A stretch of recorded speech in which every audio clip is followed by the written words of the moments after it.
السلام علیکم ورحمۃ اللہ وبرکاتہ۔ اعوذ باللہ من الشیطان الرجیم، بسم اللہ الرحمن الرحیم۔ رب اشرح لی صدری ویسر لی امری واحلل عقدۃ من لسانی یفقہوا قولی۔ ربی زدنی علما، ربی یسر ولا تعسر وتمم الخیر۔ الحمدللہ، آج ہم پارہ نمبر 19 کا آغاز سورۃ الفرقان سے کریں گے، جس کی ابتدا ہم نے کل کر لی تھی۔ قیامت کے دن کی منظر کشی کی جا رہی ہے اور جس دن آسمان بادل سمیت پھٹ جائے گا۔ اس کا مطلب یہ ہے کہ آسمان پھٹ جائے گا اور بادل جو ہوں گے وہ سایہ فگن ہو جائیں گے۔ اللہ تعالیٰ فرشتوں کے جلوہ میں میدان حشر میں جہاں ساری مخلوق جمع ہوگی، حساب کتاب کے لیے جلوہ فرما ہوگا، جیسا کہ سورہ بقرہ کی آیت نمبر 210 میں ہم نے پہلے پڑھا تھا۔ اور فرشتے لگاتار اتارے جائیں گے۔ اس دن صحیح طور پر ملک صرف رحمان کا ہی ہوگا اور یہ دن کافروں پر بڑا باری ہوگا۔ آگے اللہ تعالیٰ ارشاد فرما رہے ہیں، وقال الرسول یا ربی ان قوم اتخذوا ھذا القرآن مہجورا، اور رسول کہے گا کہ اے میرے پروردگار، بے شک میری امت نے اس قرآن پاک کو چھوڑ رکھا تھا۔ مشرکین قرآن پاک پڑھے جانے کے خوب شور کرتے تاکہ قرآن پاک نہ سنا جا سکے، یہ بھی ہجران ہے۔ اس پر ایمان نہ لانا اور عمل نہ کرنا بھی ہجران ہے۔ اس پر غور و فکر نہ کرنا، اس کے اوامر پر عمل اور نواہی سے اجتناب نہ کرنا بھی ہجران ہے۔ اس طرح اس کو چھوڑ کر کسی اور کتاب کو ترجیح دینا، یہ بھی ہجران ہے، یعنی قرآن پاک کا ترک اور اس کا چھوڑ دینا ہے، جس کے خلاف قیامت پر دن اللہ کے پیغمبر اللہ تعالیٰ کی بارگاہ میں کیس پیش کریں گے۔ اور اگر ہم اپنی زندگی میں ہجران کو دیکھیں تو کیا ہے کہ قرآن پاک میں احکامات جو درج ہیں ان کا الٹ چل رہے ہیں۔ اسی طرح قرآن پاک ہمیں بار بار پکارتا ہے لیکن ہم توجہ ہی نہیں دیتے۔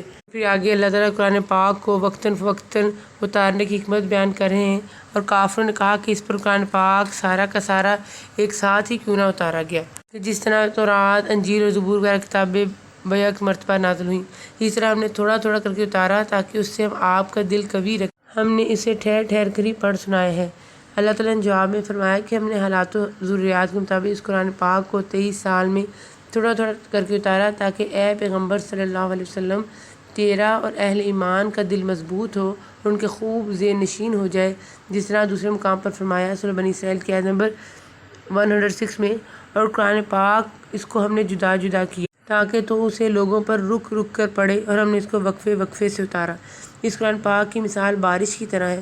بارش جب بھی نازل ہوتی ہے، مردہ زمین میں زندگی کی لہر دوڑ جاتی ہے، اور یہ فائدہ بالعموم اس وقت ہوتا ہے جب بارش وقتاً فوقتاً نازل ہو، نہ کہ ایک ہی مرتبہ ساری بارش کے نزول سے۔ یہ آپ کے پاس جو کوئی مثال لائیں گے، ہم اس کا سچا جواب عمدہ تجزیہ آپ کو بتا دیں گے۔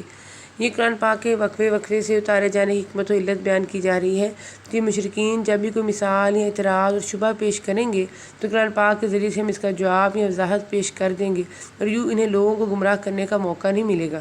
پھر آگے اللہ تعالیٰ فرما رہے ہیں کہ اور قوم نوح نے بھی جب رسولوں کو جھوٹا کہا تو ہم نے انہیں غرق کر دیا اور لوگوں کے لیے انہیں نشان عبرت بنا دیا، اور ہم نے ظالموں کے لیے دردناک عذاب تیار کر رکھا ہے۔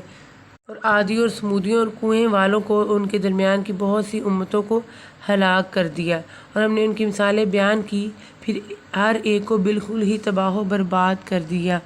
پھر آگے اللہ تعالیٰ کہہ رہے ہیں کہ اور جب یہ عذابوں کو دیکھیں گے تو انہیں صاف معلوم ہو جائے پوری طرح راہ سے بھٹکا ہوا کون تھا۔ یعنی اس دنیا میں تو ان مشرکین اور غیر اللہ کے پجاری کو اہل توحید گمراہ نظر آتے ہیں، لیکن جب یہ اللہ تعالیٰ کی بارگاہ میں پہنچیں گے اور وہاں انہیں شرک کی وجہ سے اللہ تعالیٰ کے عذاب سے دوچار ہونا پڑے گا تو پھر پتہ چلے گا کہ گمراہ کون تھا، ایک اللہ کی عبادت کرنے والے یا در در پر اپنی جبینیں جھکانے والے۔ اور پھر اللہ تعالیٰ ایک سوال کریں، کیا آپ نے اسے بھی دیکھا جو اپنی خواہش نفس کو اپنا معبود بنائے ہوئے ہے؟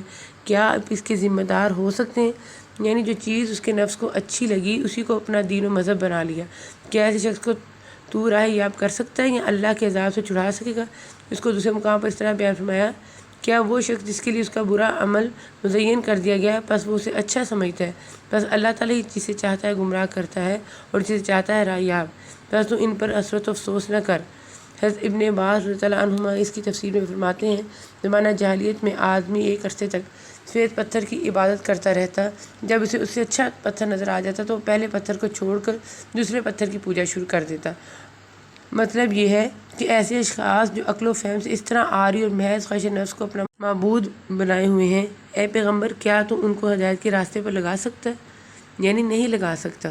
کیا آپ اسی خیال میں کہ ان میں سے اکثر سنتے ہیں یا سمجھتے ہیں وہ تو نرے چپاہیوں جیسے ہیں، یعنی جانوروں جیسے ہیں، بلکہ ان سے بھی زیادہ بھٹکے ہوئے، یعنی یہ جو پاہی جانور جس مقصد کے لیے پیدا کیے گئے ہیں اسے وہ سمجھتے ہیں، لیکن انسان جسے صرف ایک اللہ کی عبادت کے لیے پیدا کیا گیا تھا، وہ رسولوں کی یاد دہانی کے باوجود اللہ کے ساتھ شرک کا ارتکاب کرتا اور در در پر اپنا ماتھا ٹیکتا پھرتا ہے۔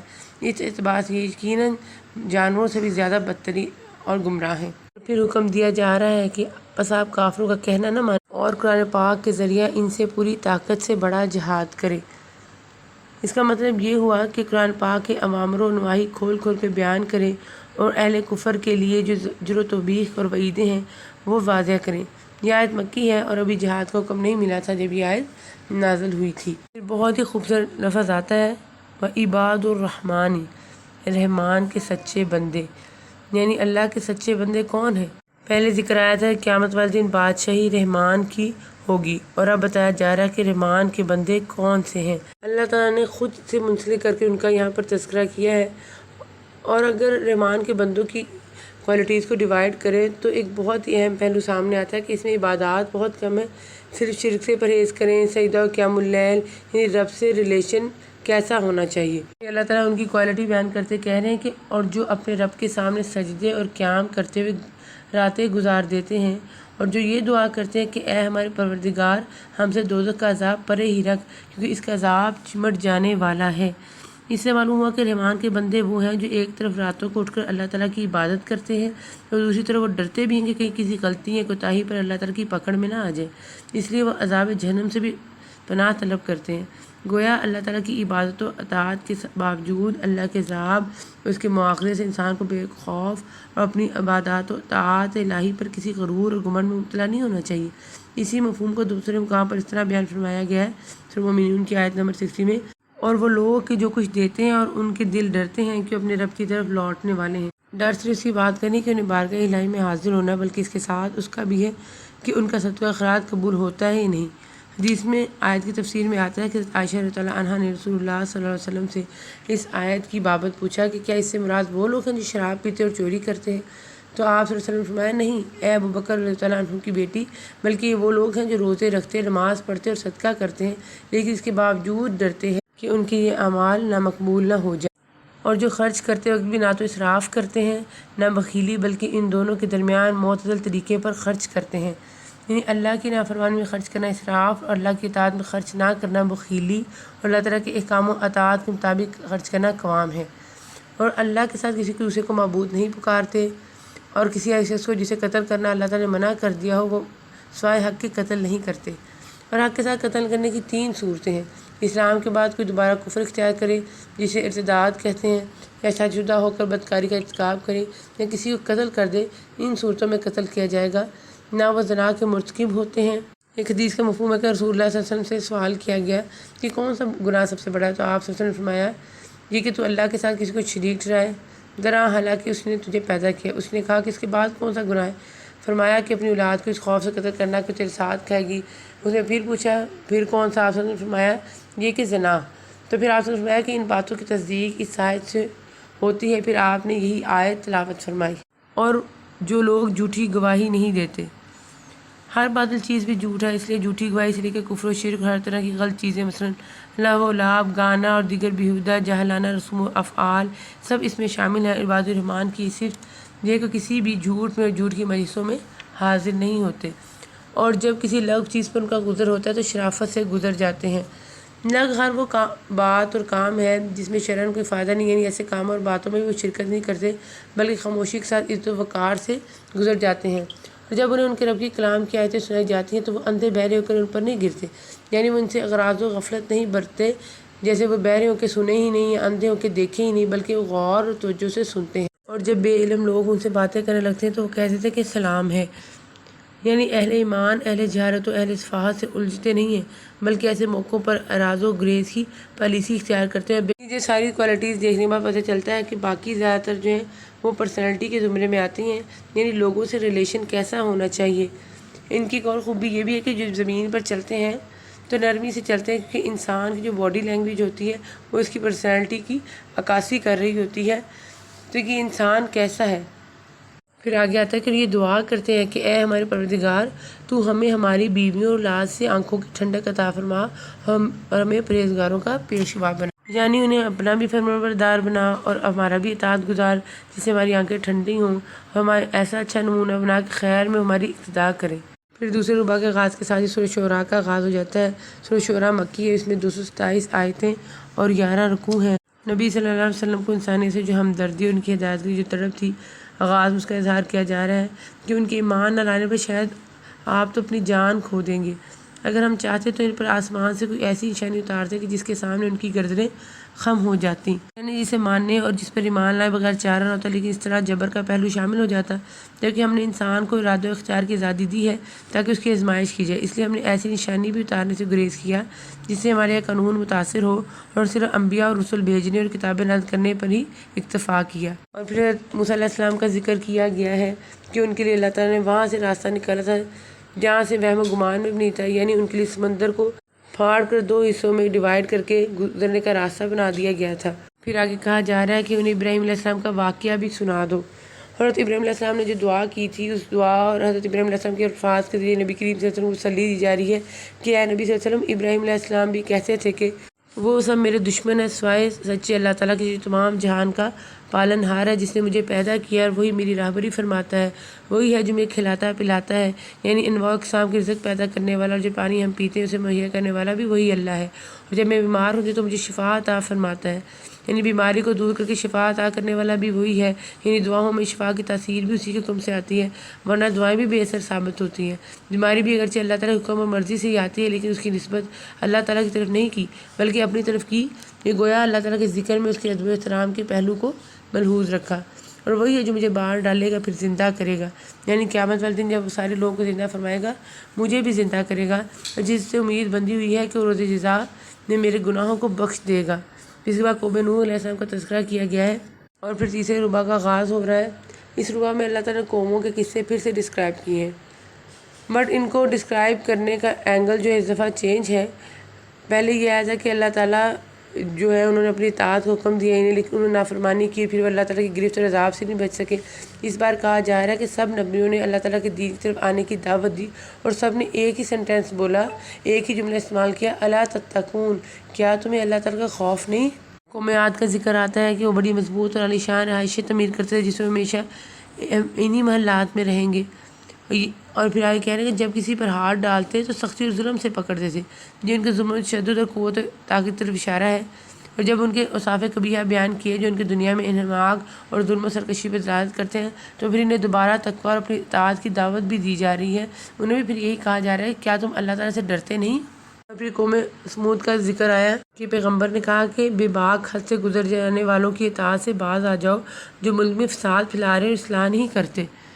اس سے مراد وہ رؤسا اور سردار ہیں جو کفر و شرک کے داعی اور مخالفت حق میں پیش تھے، لیکن پھر بھی نہ مانے۔ انہیں بھی یہی کہا گیا کہ تم اللہ تعالیٰ کی اطاعت نہیں کرتے، اللہ تعالیٰ سے ڈرتے نہیں ہو۔ پھر اللہ تعالیٰ قوم لوط کا تذکرہ کر رہے ہیں۔ یہ قوم ہم جنس پرستی کا شکار تھی، ان سے بھی یہی پوچھا گیا کیا تمہیں اللہ تعالیٰ کا خوف نہیں ہے؟ پھر اصحاب الایکہ کا ذکر آتا ہے کہ انہیں حکم دیا گیا کہ ناپ پورا بھرا کرو، کم دینے والوں میں شمولیت نہ کرو، سیدھی صحیح ترازو سے تولا کرو، لوگوں کو ان کی چیزیں کمی سے نہ دو، پھر باقی کے ساتھ زمین فساد میں چاہتے نہ پھرو، اس اللہ کا خوف رکھو جس نے خود تمہیں اور اگلی مخلوق کو پیدا کیا ہے۔ یعنی انہیں بھی اللہ تعالیٰ خوف کا متعلق پوچھا جا رہا ہے کہ تمہیں خوف ہے یا نہیں۔ پہلے بھی ڈسکس ہوا کہ جتنے بھی کرائم جن کا یہاں ذکر ہوا ہے ان کا تعلق جو ہے زمین میں فساد اور تباہی برپا کرنے سے ہے، خواہ وہ ناپ میں کمی ہو، خواہ وہ ہم جنس پرستی ہو، خواہ وہ فساد پھیلانا، یعنی ابھی اللہ تعالیٰ نے حقوق اللہ کی تو بات ہی نہیں کی، حالانکہ وہ بھی بہت امپورٹنٹ ہے۔ اللہ تعالیٰ نے ان چیزوں کو اسپیشلی ڈسکس کیا ہے جو زمین میں فساد پھیلانے کا باعث بنتے ہیں۔ عبادتیں جیسے نماز، روزہ، حج، انفاق، یہ سب بہت امپورٹنٹ ہے، بٹ جو چیزیں یا اعمال ایسے جن کے ایفیکٹس دور دور تک جائیں گے ان کا یہاں ذکر کیا گیا کہ زمین میں تباہی کا باعث بنتے ہیں۔ پھر قرآن پاک کی عظمت کو بیان کیا جا رہا ہے، اور بے شک و شبہ یہ قرآن پاک رب العالمین کا نازل فرمایا ہوا ہے، اسے امانت دار فرشتہ لے کر آیا ہے۔ کفار مکہ نے قرآن پاک کے وحی الہی اور اللہ کی طرف سے ہونے کا انکار کیا، اسی بنا پر رسالت محمدیہ اور دعوت محمدیہ کا انکار کیا۔ اللہ تعالیٰ نے انبیاء علیہ السلام کے واقعات بیان کر کے یہ واضح کیا کہ قرآن پاک یقیناً اللہ تعالیٰ کی وحی ہے اور محمد صلی اللہ علیہ وسلم اللہ تعالیٰ کے سچے رسول ہیں، کیونکہ اگر ایسا نہ ہوتا یہ پیغمبر جو پڑھ سکتا ہے نہ لکھ سکتا ہے گزشتہ انبیاء اور قوموں کے واقعات کس طرح بیان کر سکتا تھا؟ اس لیے قرآن یقیناً اللہ رب العالمین کی طرف سے نازل کردہ ہے، جسے ایک امانت دار فرشتہ یعنی جبرائیل علیہ السلام لے کر آئے، آپ کے دل پر اترا ہے کیا آپ آگاہ کر دینے والوں میں سے ہو جائیں۔ دل کا بطور خاص لیے ذکر فرمایا کہ حواس باطنہ میں دل ہی سب سے زیادہ ادراک اور حفظ کی قوت رکھتا ہے۔ صاف عربی زبان میں ہے۔ اگلے نبیوں کی کتابوں میں بھی اس قرآن کا تذکرہ ہے۔ یعنی جس طرح پیغمبر آخر الزمان صلی اللہ علیہ وسلم کے ظہور و بعثت کا، آپ صلی اللہ علیہ وسلم کی صفات جمیلہ کا تذکرہ پچھلی کتابوں میں ہے، اسی طرح اس قرآن کے نزول کی خوشخبری بھی پچھلے مصحف جو پچھلی کتابیں ان میں دی گئی تھی۔ پھر چوتھے ربع کا آغاز ہوتا ہے۔ اس میں اللہ تعالیٰ کے احسانات اور نبیوں کو دیے گئے معجزات کا تذکرہ ہے، اور اس سے آگے جو ہے سورہ نمل کا آغاز ہوتا ہے۔ سورہ نمل جو ہے مکی ہے، اس کی 93 آیت و 7 رکوع ہیں۔ بسم اللہ الرحمن الرحیم۔ نمل چونٹی کو کہتے ہیں۔ اس سورہ میں چونٹیوں کا ایک واقعہ نقل کیا گیا جس کی وجہ سے اس سورہ کو سورہ نمل کہا گیا ہے۔ حضرت موسیٰ علیہ السلام کو دیے گئے 2 معجزات کا تذکرہ کیا جا رہا ہے۔ ارشاد ہوتا ہے کہ تو اپنی لاٹھی ڈال دے۔ موسیٰ نے جب سے ہلتا جلتا دیکھا اس طرح کہ گویا وہ ایک سانپ ہے، تو منہ موڑے ہوئے پیٹھ پھیر کر بھاگے اور پلٹ کر بھی نہیں دیکھا۔ اے موسیٰ خوف نہ کھا، میرے حضور میں پیغمبر ڈرا نہیں کرتے۔ پھر دوسرا معجزہ بیان کیا جا رہا ہے کہ اور اپنا ہاتھ اپنے گریبان میں ڈال، وہ سفید چمکیلا ہو کر نکلے گا بغیر کسی عیب کے۔ اور پھر کہا جا رہا ہے کہ اور ہم نے یقیناً داؤد کو اور سلیمان کو علم دے رکھا تھا۔ سورۃ کے شروع میں فرمایا گیا تھا کہ یہ قرآن اللہ کی طرف سے سکھلایا جاتا ہے۔ اس کی دلیل کے طور پر حضرت موسیٰ علیہ السلام کا قصہ مختصراً بیان فرمایا۔ اب دوسری دلیل حضرت داؤد علیہ السلام اور حضرت سلیمان علیہ السلام کا یہ قصہ ہے۔ انبیاء علیہ السلام کے واقعات اس بات کی دلیل ہے کہ حضرت محمد صلی اللہ علیہ وسلم اللہ کے سچے رسول ہیں۔ علم سے مراد نبوت کے علم کے علاوہ وہ علم ہے جسے حضرت داؤد علیہ السلام سلیمان علیہ السلام کو بطور خاص نوازا گیا، جیسے حضرت داؤد علیہ السلام کو لوہے کی صنعت کا علم، حضرت سلیمان علیہ السلام کو جانوروں کی بولیوں کا علم عطا کیا گیا تھا۔ ان دونوں باپ بیٹوں کو اور بھی بہت کچھ عطا کیا گیا، لیکن یہاں صرف علم کا ذکر کیا گیا ہے، جس سے واضح ہوتا ہے کہ علم اللہ کی سب سے بڑی نعمت ہے۔ پھر ملکہ سبا جو حضرت سلیمان علیہ السلام کی دعوت پر اسلام لائی تھی، ان کا ذکر کیا گیا ہے۔ اور پھر سے قوم سمود اور قوم عاد کا تذکرہ ہے کہ یہ دونوں قومیں چالیں چل رہے تھے۔ انہوں نے آپس میں بڑی قسمیں کھا کر عہد کیا کہ رات کو صالح اور اس کے گھر والوں پر ہم چھاپا ماریں گے، اس کے وارثوں سے صاف کہہ دیں کہ ہم اس کے اہل کی ہلاکت کے وقت موجود نہ تھے اور ہم بالکل سچے ہیں۔ پھر اللہ تعالیٰ کہہ رہے ہیں کہ انہوں نے مکر کیا، یعنی خفیہ تدبیر کی، اور ہم نے بھی، اور وہ اسے سمجھتے ہی نہیں تھے۔ اب دیکھ لیں کہ ان کے مکروں کا انجام پھر کیسا ہوا کہ ہم نے ان کو، ان کی قوم کو، سب کو غارت کر دیا۔ آخر میں اللہ تعالیٰ سوال کر رہے ہیں کہ اللہ تعالیٰ بہتر ہے یا وہ معبود جسے تم اللہ تعالیٰ کے سوا پکارتے ہو؟ یعنی اللہ تعالیٰ ہی کی عبادت بہتر ہے، کیونکہ جب خالق، رازق اور مالک وہی ہے تو عبادت کا حقدار کوئی دوسرا کیوں کر ہو سکتا ہے جو نہ کسی چیز کا خالق ہے، نہ رازق اور مالک۔ آخر میں ہم آج کی دعا دیکھ لیتے ہیں۔ آج کے اس پارے میں بہت سی دعائیں آئیں۔ سورہ فرقان کی 2 دعائیں ہیں، ایک آیت نمبر 65 میں ہے، دوسری آیت نمبر 74 میں ہے، اور تیسری سورہ شعراء کی آیت نمبر 83 to 85 میں ہے، اور چوتھی جو دعا ہے سورہ نمل کی آیت نمبر 19 میں ہے۔ اے میرے رب، مجھے قابو میں رکھ کہ میں تیرے احسان کا شکر ادا کرتا ہوں کہ تو نے مجھ پر، میرے والدین پر کیا ہے، اور ایسا عمل صالح کروں جو تجھے پسند ہے۔ اپنی رحمت سے مجھ کو صالح بندوں میں داخل کر، آمین۔ وآخر دعوانا ان الحمد للہ رب العالمین۔